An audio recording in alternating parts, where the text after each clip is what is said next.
I've been homeless over a year now. It went bad. I went to all the organizations that they had that's supposed to help people in my situation of homelessness and came out on nothing. They didn't do anything for me. All the resources they say they had, they didn't have because all the other stuff, the money they say they had for us to put us in homes and stuff like that. You go to their organization, Gateway, all the other different organizations, they claim that they broke. But you know the state getting money for the homeless people, so where is the money going to? 남부에 빛나는 별 애틀랜타는 진보 문화 그리고 시민권 역사로 가득합니다. 하지만 밤이 되면 숨겨진 진실이 드러나고 보대는 텐트가 늘어서고 수천 명의 사람들이 거처없이 잠을 잡니다. 미국의 노숙 문제는 번영이 어려움을 감추고 있는 이곳에 깊이 파고드는 위기입니다. 어떤 애틀랜타는 번영하고 어떤 애틀랜타는 무시당하고 사람들은 소외됩니다. 이것은 애틀랜타 노숙인들의 숨겨진 이야기이며 잊혀진 삶을 있는 그대로 거침없이 들여다보는 것입니다. 왜 우리는 이러한 분열을 지속시키는 걸까요? 이 활기찬 도시에서 노숙인의 현실을 밝히는 저와 함께하세요. 진실이 당신을 기다립니다.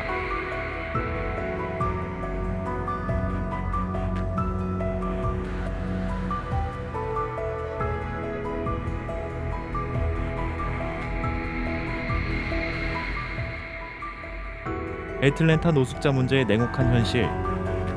애틀랜타의 노숙자 문제는 부인할 수 없는 위기이며 도시의 성장과 발전이 계속되는 한 외면할 수 없는 문제입니다. 7호번 주간고속도로 다리 아래 올드 휘트 스트리트를 따라 자리 잡은 임시 캠프에서 생존을 위해 고군분투하는 사람들이 있습니다. I became homeless when I lost my job and after all my family members died of cancer and I had nowhere to go, so I ended up on the streets. 이들은 단순한 숫자가 아니라 현실 속의 고난의 이야기입니다. 골판지 간판 낡아빠진 얼굴, 그리고 짐꾸러미는 많은 사람들이 인정하고 싶어하지 않는 고군분투의 모습을 그려냅니다.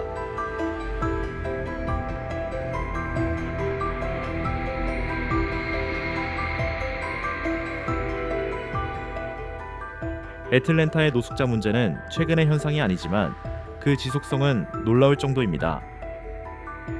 2016년 애틀랜타는 전국 노숙자 수 4위를 기록했는데 이 통계는 지금도 우리를 괴롭힙니다. 어느 정도 진전이 있었지만 노숙자 수는 여전히 걱정스러울 정도로 높습니다.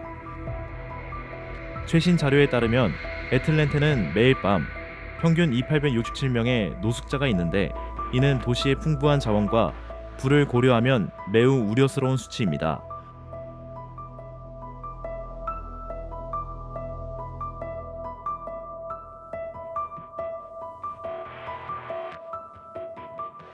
애틀랜타의 노숙자 인구는 다양합니다.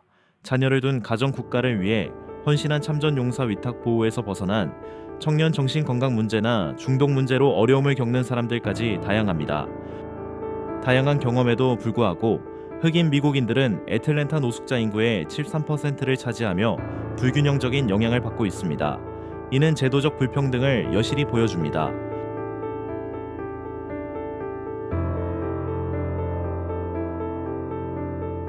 A lot of people don't choose to be homeless. Situations happen. You know, you just get into a tough spot and you can't find the help. 이들은 얼굴 없는 존재가 아닙니다.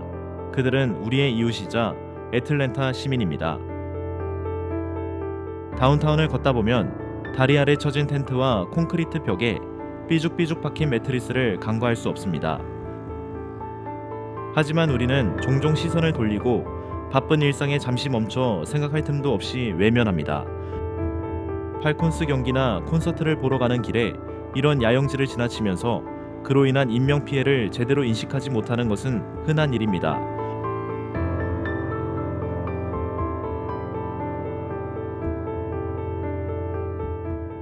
애틀랜타는 기회의 도시이지만 너무나 많은 사람들이 소외되고 있습니다.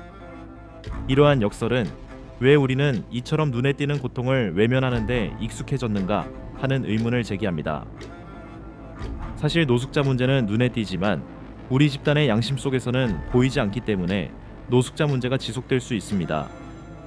이 위기에 더 이상 눈을 감으려 하지 않으려면 무엇이 필요할까요? 그 이유를 살펴보겠습니다.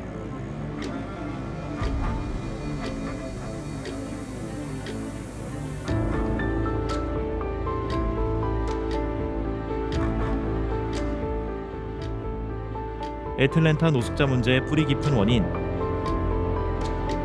애틀랜타의 노숙자 문제를 진정으로 이해하려면 표면적인 설명보다 더 깊이 파고들어야 합니다. 누군가를 거리로 내몰는 것은 단순한 실수가 아닙니다. 경제적 어려움, 사회적 붕괴, 그리고 체계적 실패가 복잡하게 얽혀 있는 것입니다.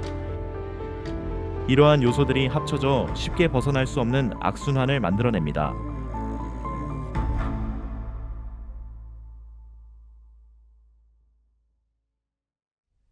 이 위기의 핵심은 도시의 생활비 상승입니다.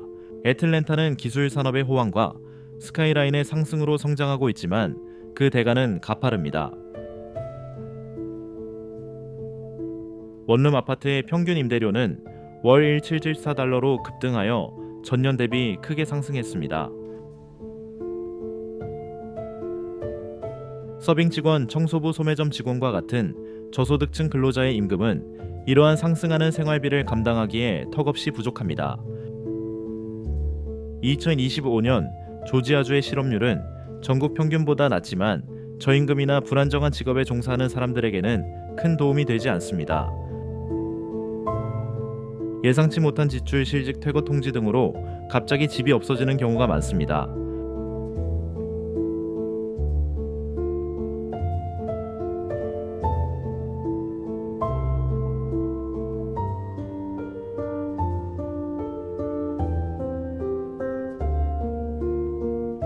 경제적 압박과 더불어 애틀랜타는 심각한 주택 위기에 직면해 있습니다. 도시의 급속한 인구 증가로 주택 수요가 급증했지만 저렴한 주택 옵션은 급격히 줄었습니다. 애틀랜타의 주택 중간 가격은 현재 35만 달러로 많은 주민들이 내 집 마련을 거의 불가능하게 만들고 있습니다.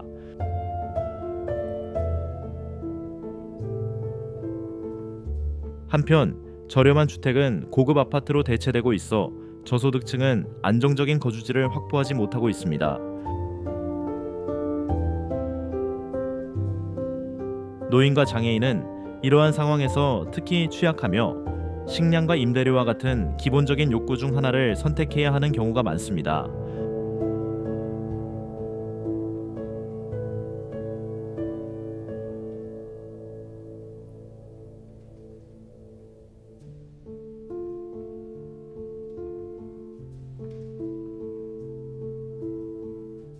중독과 정신건강 문제 또한 애틀랜타 노숙자 문제의 주요 원인입니다.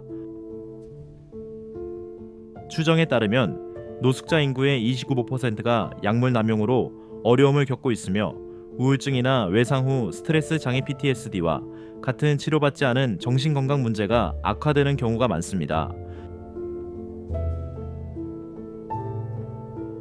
치료를 받지 못하는 이들은 회복을 어렵게 만드는 악순환에 갇히게 됩니다.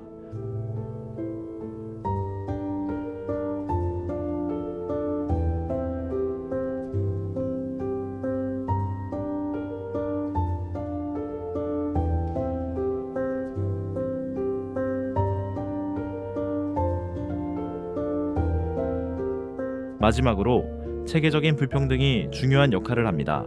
흑인 미국인은 애틀랜타 노숙자 인구에서 불균형적으로 높은 비중을 차지하는데 이는 주택, 고용, 교육 분야에서 오랫동안 지속되어 온 인종 간 격차를 반영합니다.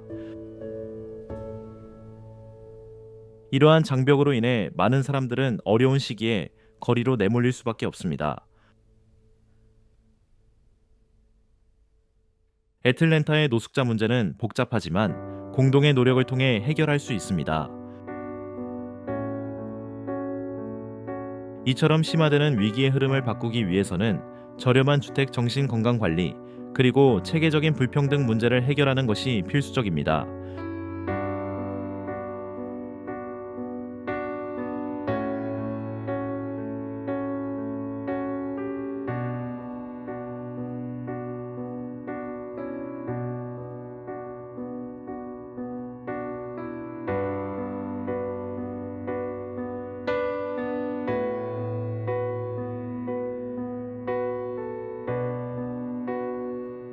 애틀랜타 노숙자 문제 해결 노력. 애틀랜타 노숙자 문제의 근본 원인을 살펴보았으니 이제 노숙자 문제 해결을 위한 지속적인 노력에 집중할 때입니다. 노숙자 문제는 여전히 심각하지만 애틀랜타시는 이 위기에 소극적인 자세를 취하지 않았습니다. 이 문제를 해결하기 위한 조용하지만 단호한 움직임이 있으며 현재 진행 중인 진전을 인식하는 것이 중요합니다.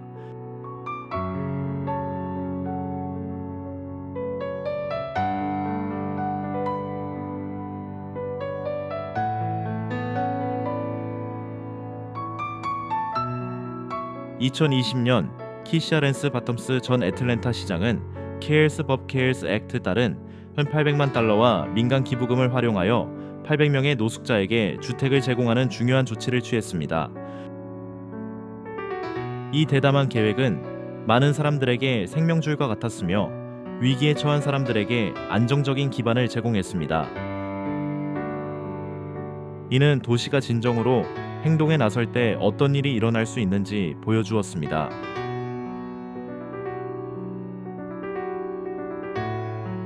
이러한 프로그램들은 노숙자를 돕기 위해 자원을 투입할 때 긍정적인 변화의 잠재력을 보여주는 증거입니다.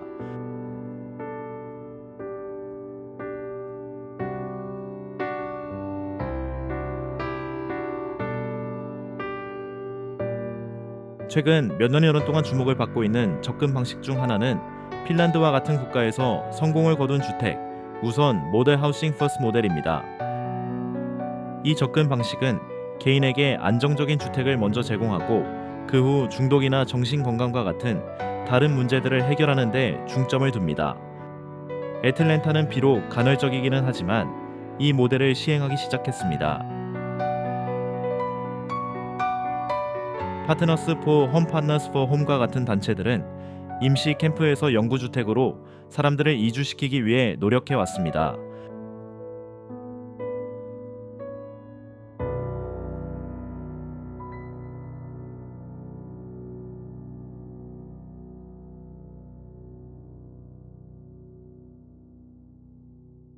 특히 팬데믹 기간 동안 설치된 임시 쉼터 또한 도움이 필요한 사람들에게 침대 식사 그리고 지원을 제공하는 데 중요한 역할을 했습니다. 또한 소득보장 시범 프로그램을 포함한 재정 지원 프로그램은 저소득층 주민들에게 임대료나 공과금을 지원하여 집을 유지할 수 있도록 중요한 지원을 제공했습니다.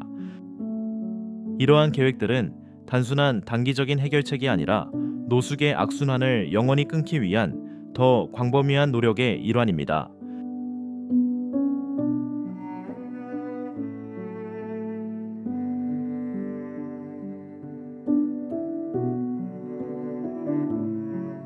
지역사회 단체들은 이러한 싸움에서 중요한 역할을 하며 종종 숨겨진 영웅처럼 행동합니다. 예를 들어 3만 명이 넘는 애틀랜타의 베트남 공동체는 사우스 애틀랜타 노인 협회 사우스 애틀랜타 시니어 애소시에이션과 같은 단체를 통해 적극적으로 활동해 왔습니다. 이 단체들은 배경에 관계없이 누구도 소외되지 않도록 음식 통역 서비스 그리고 필수적인 지원을 제공합니다. 애틀랜타 커뮤니티 푸드 뱅크, 애틀랜타 커뮤니티 푸드 방크와 같은 비영리 단체 또한 도움이 필요한 사람들에게 식사를 제공하는 중요한 역할을 하고 있습니다.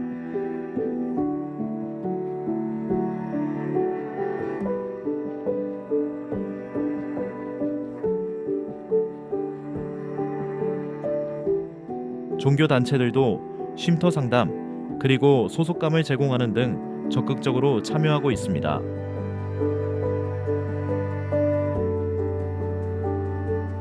이러한 노력은 비록 취약하지만 소외된 사람들을 지원하는 데 필수적인 안전망을 구축합니다.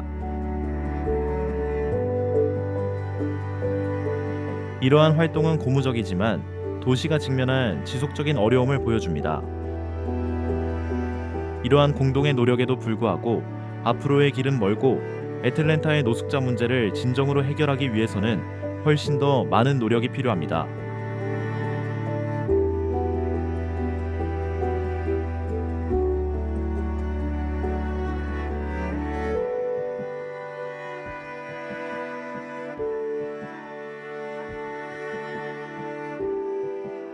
노숙자 위기 해결의 과제.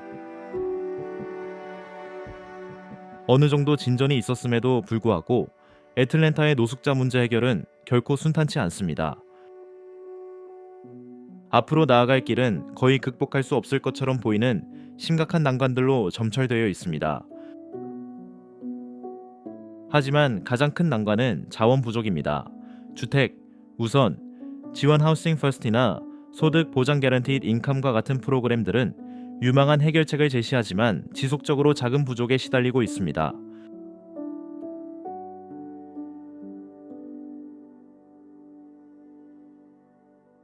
저렴한 주택을 건설하려면 시간과 상당한 재정 투자가 필요하지만 안타깝게도 애틀랜타의 사회복지 예산은 증가하는 수요를 따라가지 못하고 있습니다. 수천 명의 사람들이 여전히 안정적인 주거지를 확보하지 못하고 있으며 임시 쉼터와 푸드뱅크는 한계에 부딪혔습니다. 결과적으로 도움이 필요한 많은 사람들이 지원을 받지 못하고 있습니다. 좋은 의도와 노력에도 불구하고 도움이 필요한 모든 사람을 지원할 자원이 부족하다는 사실은 참으로 안타까운 현실입니다.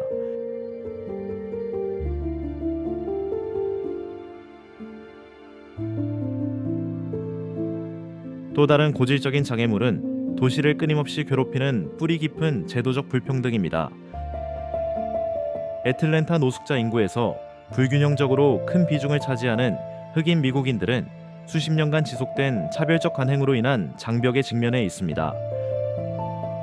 레드라이닝, 불평등한 일자리 기회, 그리고 편향된 주택 정책은 과거의 아득한 기억일 뿐만 아니라 사람들이 빈곤과 노숙에서 벗어나지 못하도록 막는 강력한 원동력입니다.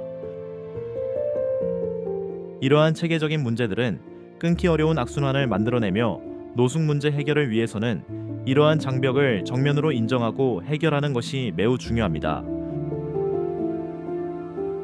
중독과 정신건강 문제 또한 문제를 더욱 악화시킵니다.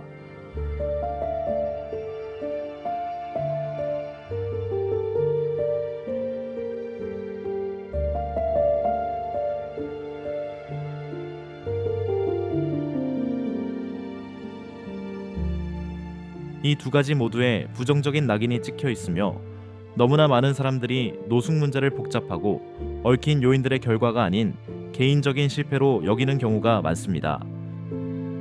이러한 인식은 과감하고 체계적인 해결책에 대한 대중의 지지를 얻는 것을 더욱 어렵게 만듭니다. 길거리에서 잠자는 사람을 지나치며 그들이 이런 삶을 선택했다고 생각하는 사람들을 본 적이 있습니다. 하지만 실제로 노숙자가 되는 상황은 훨씬 더 복잡하고 개인의 통제 범위를 훨씬 벗어납니다. 애틀랜타의 급속한 도시화는 이러한 복잡성을 더욱 가중시킵니다.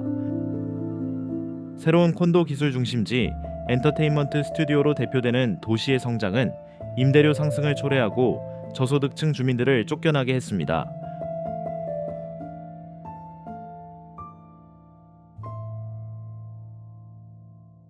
한때 저렴했던 지역들이 이제 젠트리피케이션되어 이미 어려움을 겪고 있는 사람들에게 선택의 폭이 줄어들었습니다.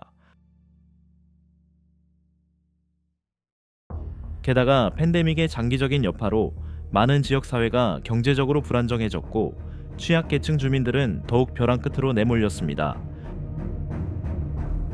지금의 과제는 도시의 성장과 가장 취약한 시민들의 필요 사이에서 균형을 맞추는 것입니다. 이는 신중하고 장기적인 해결책이 필요한 절실한 문제입니다.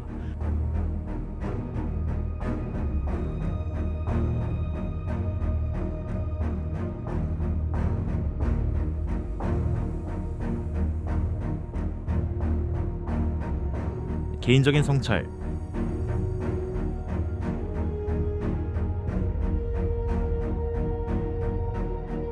저는 애틀랜타에서 수년간 살면서 도시의 활기찬 에너지와 많은 사람들이 외면하는 냉혹한 현실을 모두 목격했습니다.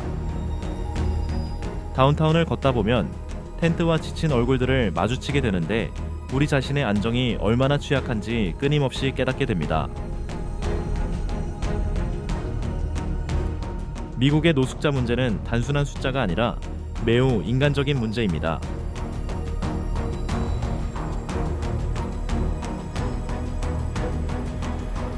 그리고 애틀랜타의 어려움은 저에게 특히 가슴 깊이 와닿습니다. 5포인트 근처에서 만난 한 남자를 떠올려 봅니다. 그의 유일한 소지품은 낡은 식료품 봉지에 쌓여 있었는데 그는 경기 침체기에 직장을 잃고 집을 잃고 결국 희망을 잃었다는 이야기를 들려주었습니다. 그의 목소리는 아직도 제 마음속에 맴돌고 있습니다. 도움을 요청하는 조용한 외침, 누군가에게 관심을 가져달라고 간청하는 목소리였습니다.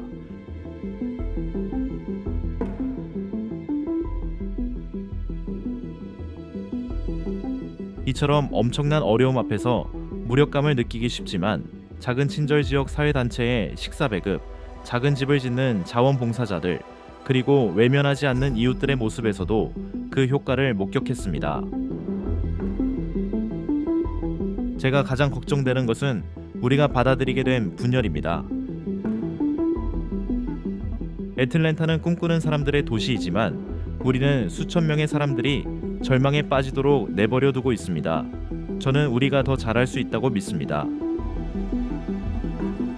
저렴한 주택, 정신건강치료, 그리고 더 큰 형평성 등 해결책은 분명히 있지만 이를 실현하기 위해서는 공동의 의지가 필요합니다. 사람들이 다리 밑에서 잠을 자는 동안 계속해서 고층 빌딩을 지을 수는 없습니다. 이는 단순히 정책의 문제가 아니라 우리가 간과했던 사람들의 인간성을 인정하는 문제입니다. 당신이 멈추고 귀 기울이고 행동하기 위해서는 무엇이 필요할까요? 저에게는 변화를 위해 끊임없이 노력하고 통계 뒤에 숨은 사람들의 얼굴을 결코 잊지 말자는 요청입니다.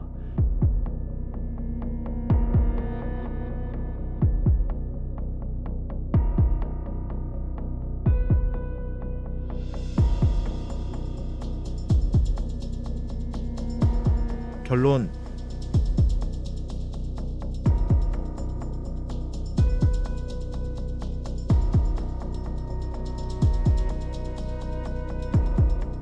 애틀랜타는 눈부신 부와 극심한 빈곤, 최첨단 혁신과 충족되지 못한 기본 욕구가 공존하는 미국의 이중적인 모습을 반영합니다. 노숙 문제는 단지 그들의 이야기가 아니라 우리의 이야기이며 우리가 지향하는 가치와 우리가 만들어가는 도시의 모습을 반영합니다. 이제 거리의 노숙자들에게 무엇이 잘못되었는지 묻는 것을 멈추고 노숙 문제를 지속시키는 우리에게 무엇이 잘못되었는지 질문해야 할 때입니다.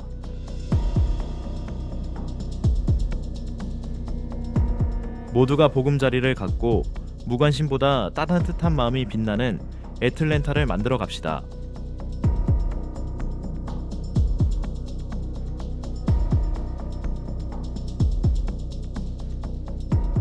길은 험난하지만 우리 도시의 마음은 충분히 넓습니다. 우리는 이 도전에 맞서 싸울 수 있을까요?